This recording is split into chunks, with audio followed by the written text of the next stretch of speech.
In today's video, I'm going to teach you how to disconnect Google Calendar from Otter.ai.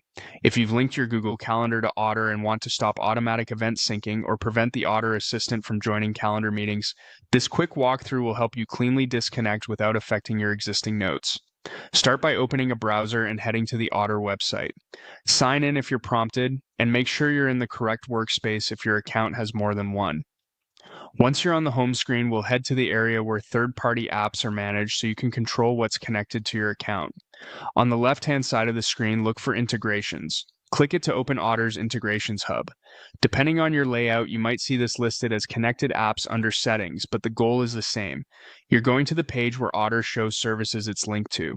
Give the page a second to load.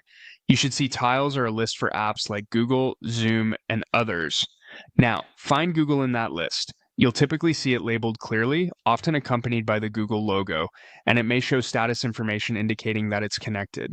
If you use multiple Google accounts, check the label on the tile to make sure you're looking at the right connection. If the button already says connect, then it's not currently linked and there's nothing more you need to do. If Google is connected, click Disconnect on the Google tile. This action tells Otter to stop syncing your calendar and prevents the assistant from auto-joining meetings created from that calendar going forward. Disconnecting won't delete any transcripts, notes, or past content Otter already created. It simply stops new data from coming in. A confirmation prompt will appear asking you to confirm the change. Click Disconnect or Confirm to finalize. After a moment, the Google tile should update. You'll usually see the button change to connect, or the status will indicate it's no longer linked. If the page doesn't refresh right away, a quick page reload will show the updated status. That's all it takes. To recap, you opened Otter, went to Integrations, found Google, clicked Disconnect, and confirmed.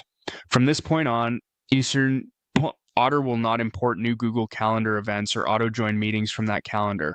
Your existing Otter notes remain safe and accessible. If you ever need the integration again, you can return to the same integrations page and choose to reconnect. Thanks for watching, and I hope this helped you keep your Otter setup organized and intentional.